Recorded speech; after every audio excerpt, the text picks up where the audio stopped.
That's an exciting face to start on. Oh, yeah. I gotta say. Yeah. Dr. Mike. AKA White Rithik, not Bradley Cooper. Hello, people. I am Jaby Koay, joined by ACHARA, the big goofy KIRK. Hi. We're looking at Doctor Reacts to Marvel medical scenes. Senzu beans. I thought it said senses at first. I'm like, no, that's not right. Why would I say that? Why would I say that? Why would you do this to yourself? Doctor Reacts to Marvel medical scenes, MCU, in parentheticals. So this is from Dr. Mike's YouTube channel. If you haven't subscribed to Dr. Mike, you should. He's awesome. He is. And he breaks down medical stuff in a fun way. A lot of personality. I've been watching him for a very long time, and no jealousy here at all. Sorry. Please explain what the hell that is about. She only does it when the camera's on. No, I just It's the lights, Jaby, it's the lights. It is. Oh my God. Is there any truth to that, doctors? Do lights actually make one sneeze? I don't think so. I think that's a crock of baloney. Here we go. Let's check this out. If you guys haven't already, subscribe, hit that bell icon, all notifications, and pretty please vote this freaking thing up because you're happy as heck. Here we go. That's why I tapped your knee. I was wondering what I thought you were just farting. Okay, here we go. Doctor Strange, Captain America, Iron Man, what do they all have in common? MCU characters that I'm about to analyze for their medical accuracy. Beep-whoop!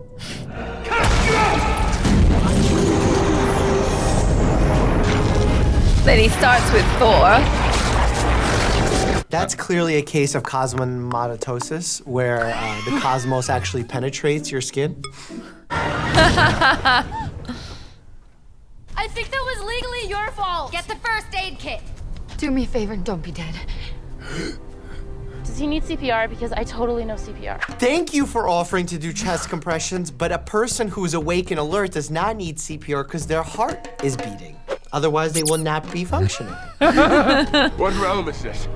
Alpha? Okay, one of Dr. Mike's things for medical people, especially in television, is like chest compressions, chest compressions, chest compressions. That's like a big thing of his, like to do that because people often go to the defibrillators first and stuff like that. He's like chest compressions first.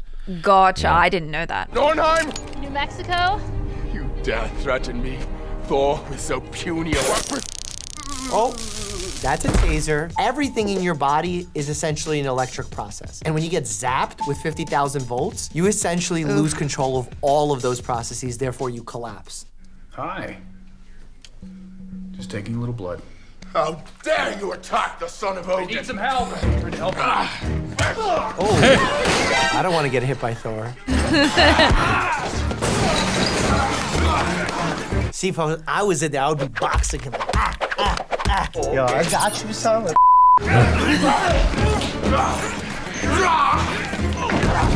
You're no match for the mighty! That looks like they gave him a short-acting benzodiazepine, probably. Sometimes we used to do promethazine and haloperidol, but the benzos seem to work a little faster and better. Ladies and gentlemen, today we take not another step towards annihilation, but the first step on the path to peace. We begin with a series of micro-injections into the subject's major muscle groups. The serum infusion will cause immediate cellular change. I mean, the reason we do all our injections, well, not all our injections, so we do some underneath the skin layer, but we also do intramuscular injections for things that need to be rapidly absorbed. To stimulate growth, the subject will be saturated with vital rays. I hope There's a part of me that's like wondering what's going through his head as he watches this. Like, why am I doing this? He looks half interested as he watches it. Okay. Like, all right. Okay. I hope it's clear that this is fantasy. There's no thing that you can inject into muscles and just make them explode. The only thing that is somewhat similar to this is synthol, which is an oil that I've talked about in the past that some TikTokers use to make their muscles appear really big, but they're not functionally big, meaning they're not stronger by any means. Oh, that's gross. That was nasty. Hold on. Ugh, that was really gross. Oh, that was so gross. Yeah. And that's a huge amount of serum to inject into each of his little muscles. Like he's gonna be edematous, if anything. Abnormally swollen with fluid. Oh. It's laughing. If you only knew how many times I looked up this image of his body and his workout so I can get his pecs because I was obsessed with this look. Like, this is my dream body right here. God damn you, Chris. Even the haircut's fire. Whoa. That's a bomb, baby! Damage to his tympanic membrane is definitely happening. Explosion's so close to you, like, ow. Yeah, like. Oh, and he's poor bleeding. guy. That's not a good area to bleed from, because that's where the heart is.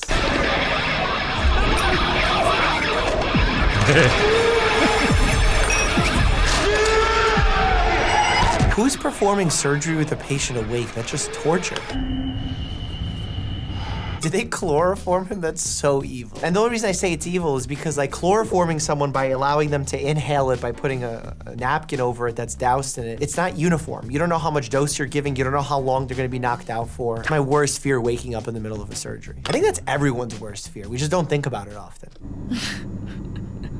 That's an NG tube. Not sure why he has an NG tube. An NG tube is a nasogastric tube that runs from your nose into your stomach to either pull fluids out or it's to feed him because he can't eat on his own.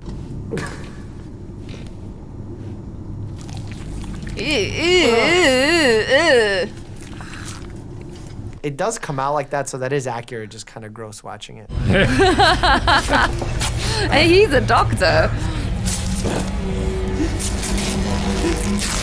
And this is where the medical accuracy ends. Fantasy begins.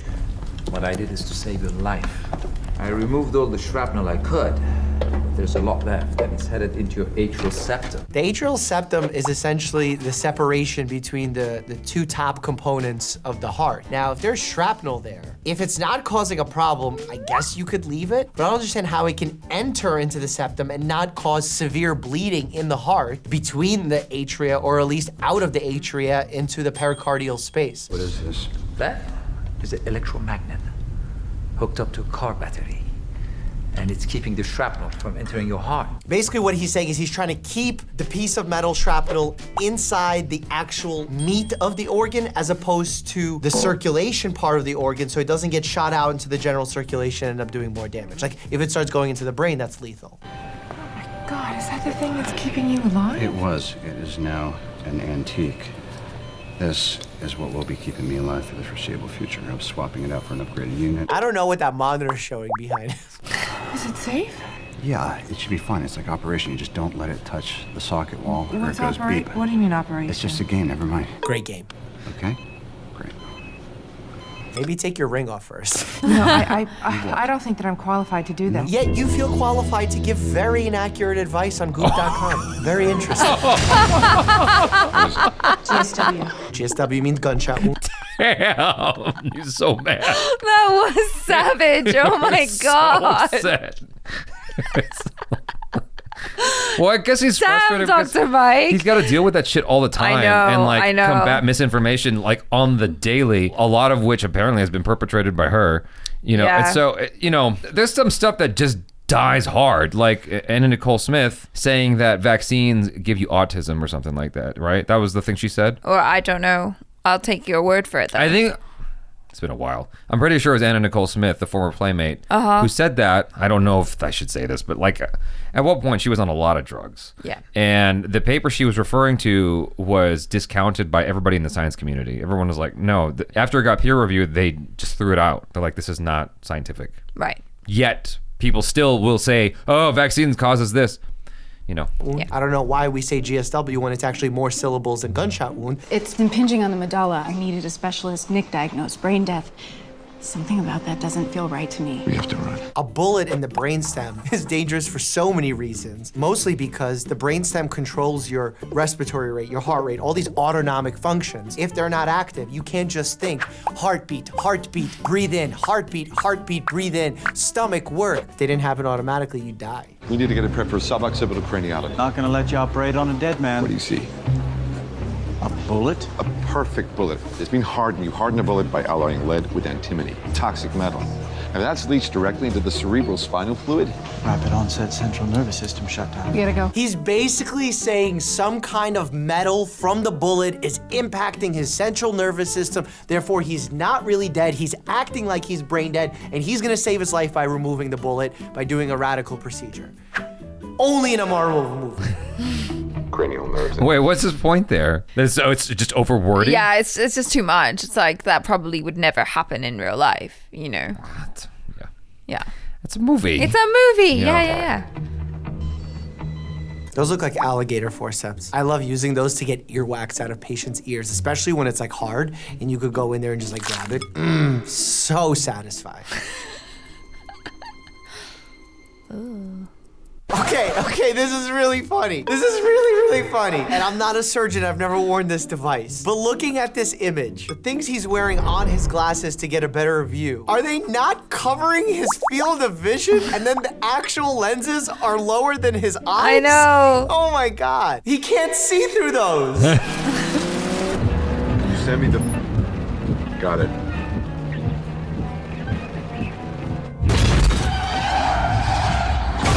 Who wants a surgeon that is getting pictures of patient records on their Lamborghini and then crashing their car? Well, up until this point, he wasn't crashing his car, just to be fair.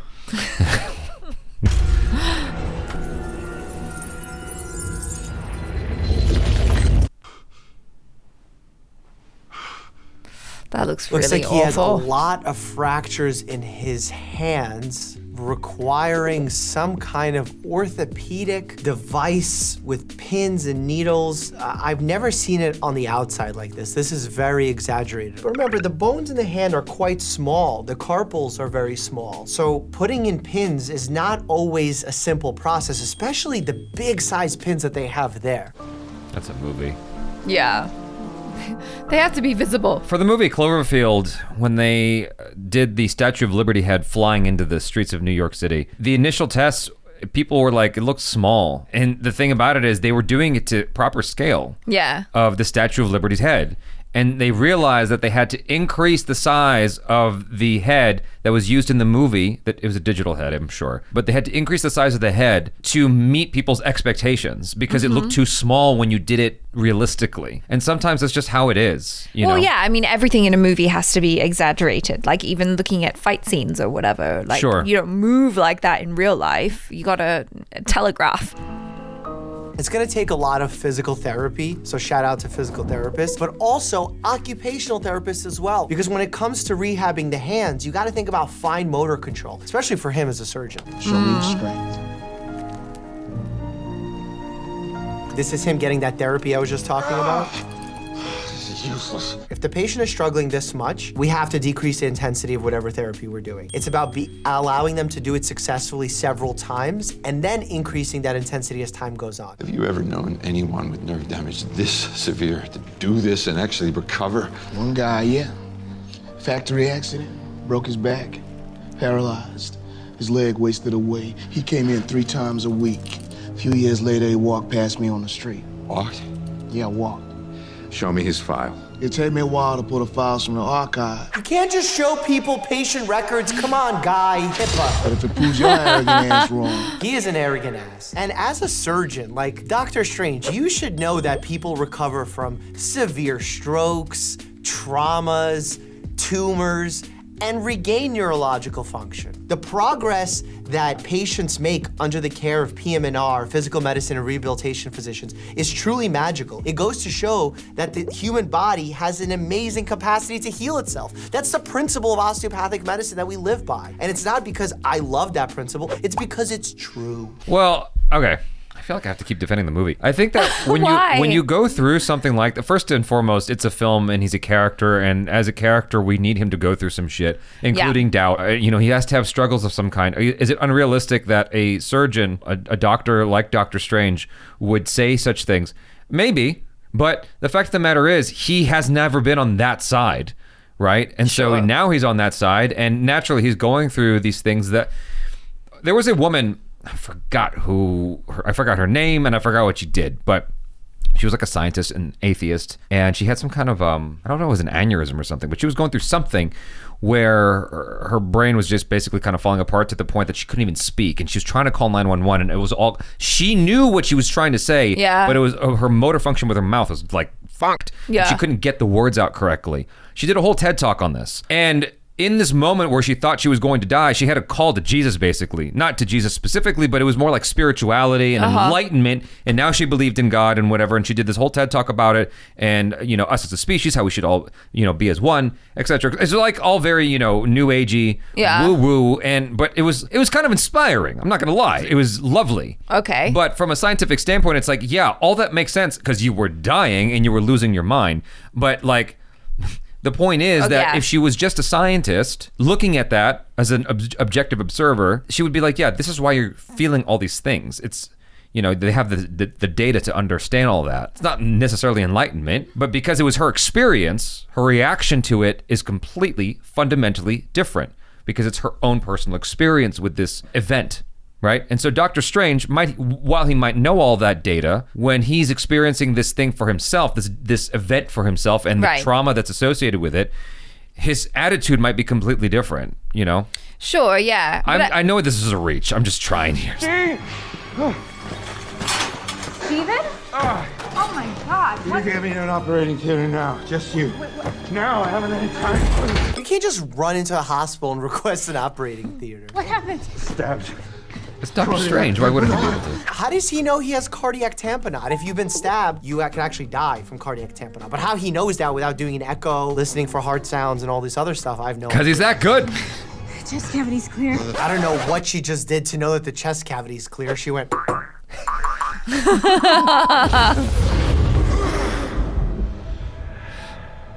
Okay, this is the non-medically accurate part of the show. If someone has a pneumothorax where their lung collapses and you're sure of it, you could put a needle into the second intercostal space, which will allow you to allow that air to come out, normalizing the pressure, allowing the lung to re-expand. Whoa, we don't do it like that, bro. Can you imagine if we just are like, okay, I'm putting it in, and you have to make sure you're palpating the area as you do it. You're not just stabbing randomly from far away. By holding it from so far away, you have very little control of where you're actually putting the needle. Okay, he's flatlining. If she takes out the paddles, I will scream. She's taking out the paddles! Stop charging them! You don't shock asystole! Chest compressions, chest compressions, chest compressions. Told you, it's his thing. I told you. He gets so worked up about this because they always go straight for the paddles. Because it's dramatic. Right, It's very dramatic. You hear the noise. Yeah. Chest compressions, chest compressions, chest compressions. Yeah. Clearly they need this. This is the Chest Compressions University merch, 2 inches deep, 100 per minute. Please do chest compressions when someone's heart stops, not run to shock them. You could also buy this merch down below. That was fun. That was a lot of fun. Yeah, I really enjoyed Dr. Mike's reactions. He's just entertaining to watch. No, I mean, obviously there's some medical stuff in there that it's like, well, okay, why did you do that wrong? Some of it I understand and I defend because it's very effective for telling a story. It works. Charlie Houston is a writer that I really appreciate that ACHARA doesn't like. But I saw an interview with him and he's like, look, I do my research enough to give you the atmosphere, but beyond that, it really doesn't matter. Exactly. Yeah. Someone came after him because of something he wrote, like the way this cop went for his gun or something like that. He's like, cares? As long as you get the feeling of this world, that's what you need, Yeah, but it is fun to kind of see a video like this where a medical professional breaks it down and you're like, oh yeah, because I didn't know about the whole chest compressions before reaching for the paddles thing, because we've seen it in movies and TV shows all the time. Someone's flatlining. It's like, oh, quick, we better defibrillate. Let me tell you something, okay? What? I was watching Seinfeld earlier today, and there's an episode where Kramer is kicking the shit out of students. It's like he's beating them up, and you come to find out these students are not his age. They're like 7 and 8 year olds, right? He's like, hey, we're all equally students here. Right? And so that's why the sensei allows it. At this dojo, it's a dojo, mind you, it's karate. There's a picture of Bruce Lee in the background. Why would a Japanese dojo have a picture of a Chinese guy who taught Jeet Kune Do, his own martial arts style that's an amalgamation of multiple different martial arts styles that did include karate, okay? Karate wasn't part of the stuff that Bruce Lee taught. I mean, he was anti-karate. Jeet Kune Do is a combination of Wing Chun, Western boxing, and his own stuff, you know? It had nothing to do with karate, but in this karate studio, there was a big ass Bruce Lee picture in the background, and Kramer's beating up on these 7, 8-year-olds, which would never happen, but it's funny. Yeah. It's a funny scene, so it works narratively. It's okay, because it's like, it gives you the scope, the sense of it, you know, like what this place is supposed to look like and whatever, and it's all for comedy. Doctor Strange is obviously not a real doctor. There's all this big dialogue being spewed out. It sort of has the same effect as the architect from Matrix Reloaded. It's just supposed to make the audience feel like, oh my God, these people are so smart, you know? Yeah. That's how they talk, oh gosh. Yeah. You know, it sounds big, and that's cool. It's fucking cool. That's why they talk like that. Not that people actually speak this way. It's just cool, you know? Yeah. Anyway, but I do like some of the stuff he pointed out, like when with the needle to the chest thing. Oh, It's poor like- Rachel McAdams. Yeah. It's like, I wonder how much training the actors have before a scene, you know, if there is a medical professional on set who's like, okay, so this is how you're gonna do it, or if it's just a prop master who's like, okay, so here's the prop syringe and the prop needle, and this is kind of the idea of where you're supposed to put it and what you're supposed to do. Okay, so on action, you're gonna do this thing. Any reality producer will tell you the same thing. Real life is boring. Okay? Any writer worth his salt will tell you the same thing. Real life is boring. That's why they don't do real life. That's why we have stories and movies and things are inflated. Yeah. You know, there's all kinds of embellishment that happens all the time because it's way more fascinating to watch that than real life. I remember I was holding an audition years ago, not holding an audition. I was running an audition because I used to be a session runner for commercials. And this real life, I think it was a paramedic. He came in with his real life expertise and he started doing his thing. And I'm like, okay. That's boring. I have nothing to do with this. It's not my show. I'm just supposed to run the audition, and they wanted real life paramedics and whatever, and I'm watching him work and I'm like, this is so much more exciting the way it's shown in shows and movies than how it actually is. Right, you know? because I imagine it's calmer and more precise and less like crazy. Because like in the movies and in TV shows, it's always like, oh my God, stat! Frantic, yeah. It's like, okay, well, yeah, if you did that in an OR or something, everybody would be freaking out and no one would be able to do their job. Exactly. Yeah. Yeah, I mean, and also, these people are really experienced with these situations, so they're gonna be a lot more calm. So they're calm. But the defibrillators are exciting, right? Yeah. Because it's this whole thing that they're bringing out and like, and Clear. the person's body reacts to it. Like, that is a lot more exciting to see than chest compressions. But I get his frustration. Yeah. As someone who studied martial arts and, you know, anytime I see something where I'm like, yeah, that would not happen like that. There's a certain part of me that gets frustrated if it's meant to be taken seriously, and another part of me that just, if it's not meant to be taken seriously, I don't care as much. I don't think Doctor Strange is meant to be taken seriously. No. So I mean, I think that Dr. Mike is just having good fun while doing it. Like, you know? an instance where I kind of got annoyed was I watched the movie Sayonara. It's a Marlon Brando film, and it's the first instance that I'm aware of where a Japanese woman won Best Actress at the Academy Awards. Oh. And presumably everyone was just enamored with her performance in the movie. If you watch the film, and if you know what Japanese people sound like, she had the fucking worst Japanese accent I've ever heard in my life. And she won Best Actress. It's like, well, for the time that film came out, it worked. It was entertaining. Sure. But it was not authentic, even a little bit. Yeah. It was pretty bad. But as far as accents go, a lot of the time people don't care if they're actually authentic or not. That's true. Yeah. I mean, even American. So, anyway, my point being is, are you entertained? Yes, I was. I'm Dr. Strange. Are you not entertained? Yeah. He's not an MCU fan, is what it seems like. Really? I don't know. It seemed like it was his first time kind of seeing these scenes. It's like he's got shit to do. He's got his YouTube channel, which has almost 9 million subscribers. He saw Captain America, though, or at least enough of it to fanboy or fangirl over. Not everybody comes at these movies the same way we do. For him, he might have seen that one scene and that was it. I have no idea how much he watches Marvel films. This is the first time I've heard him actually talk about Marvel films. My point being is that not everybody takes it as seriously as us, or as people who take it even more seriously than we do, like my brother. Like, yeah. There are people who are just casual about it and don't give a shit. You know, I know people who still haven't seen No Way Home and they don't care. So, you know what I'm saying? Who are these people? Exactly. Give me their names. You guys, that's fun. And thank you, Dr. Mike, for allowing us to make this reaction. Very, very much appreciate it. You all subscribe if you haven't already. Hit that bell icon, all notifications, and vote this up. I'm Jaby Koay. This is ACHARA KIRK. Peace out.